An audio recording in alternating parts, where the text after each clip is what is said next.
यो पुरै नेपाली मनमा एउटा खेर चाहिँ ऊ गरिदिएको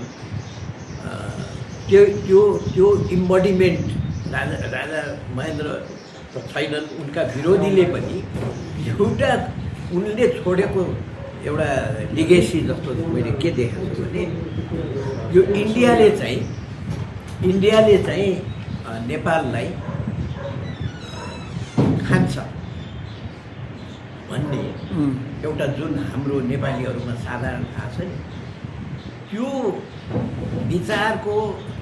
इन्जेक्सन चाहिँ हाम्रो माइन्डमा छोडेर जाएको इट हेज एफेक्टेड अल। यो चाहिँ म भइन भने मतलब आर्मी मैले उनको जस्टिफिकेसन होला कि चाहिँ इन्डियनहरूको जुन यिनीहरूको हबनबिङ छ अहिलेको इन्कमिङ लिडर्सहरूको काङ्ग्रेसीहरूको होइन,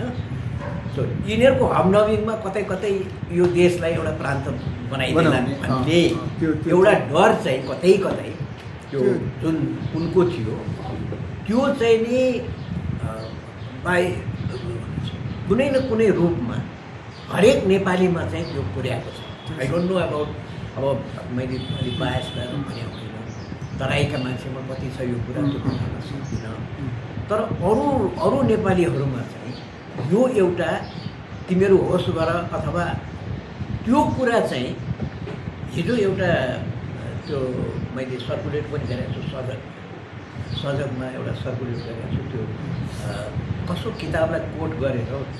भीमार्जुन आचार्यले राजा वीरेन्द्रको एउटा सर्कुलेट गरेको त्यो मैले सर्कुलेट किन गरेको किनभने यो कुरो जुन लेखेको छ यो कुरो चिरञ्जीवलाई मोर अथेन्टिकली थाहा होला होइन, तर मैले पनि सुने हो होइन, र बिपीलाई पनि मैले यो जोड्न खोजेको के भने जुन अपोजिट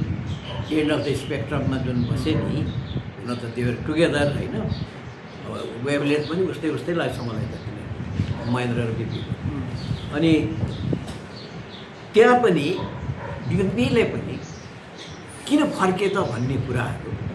मैले बिपीलाई डाइरेक्टली त सोध्ने मैले सोधेको होइन, उहाँलाई पनि थाहा होला, तर बिपीले पनि कन्फाइड गरेको भन्ने कुरा चाहिँ त्यही थियो कि इन्डियाले पैसा सैसा यताउति यो अब होइन माग्ने गरेर डाइरेक्टली कुरा गर्दा ठिकै छ नि त, फरेन र चाहिँ नि के अरे डिफेन्स हामीलाई देऊ होइन, फरेन र डिफेन्स हामीलाई देऊ, हामी तिमीलाई सपोर्ट गर्छौँ भनेपछि होइन, रिसोर्सेस चाहिँ बिपीलाई भनेको थियो कि थिएन थाहा छैन मलाई होइन, तर राजालाई भनेको भन्ने र मैले यो कुरा चाहिँ है त्यसैले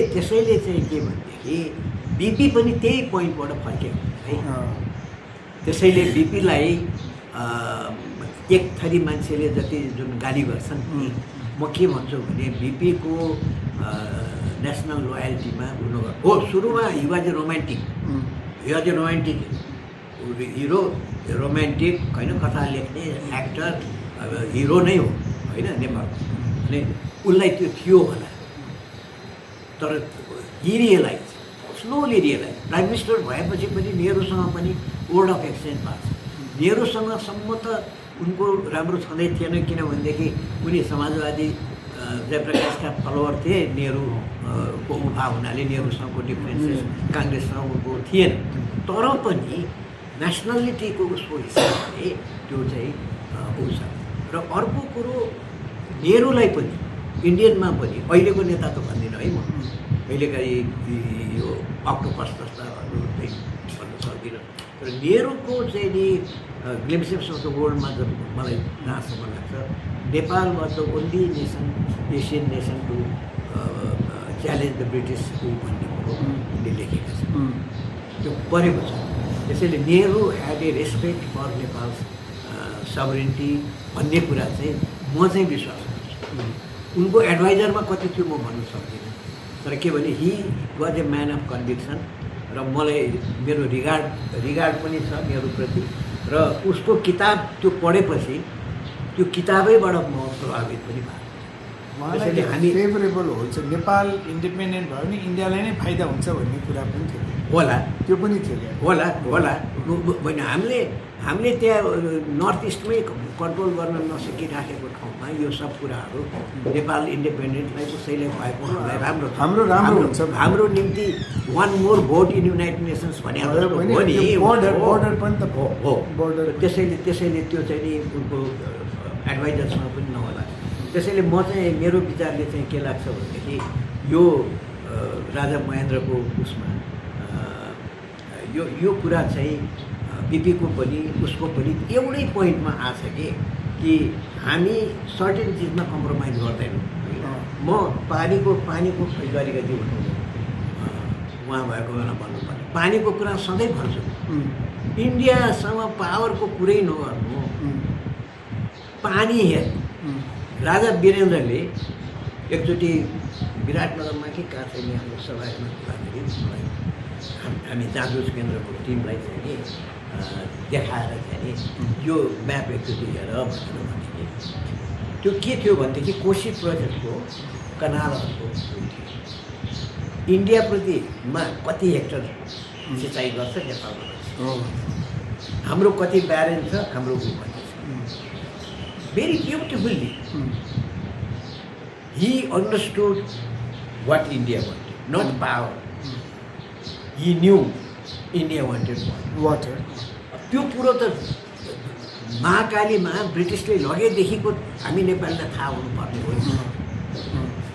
इन्डिया वान्ट्स वाटर नेपाल होइन नट पावर इन्डियाले पावर खोजेको होइन त यो इन्डियाले वाटर खोजेको र इन्डियालाई हामीले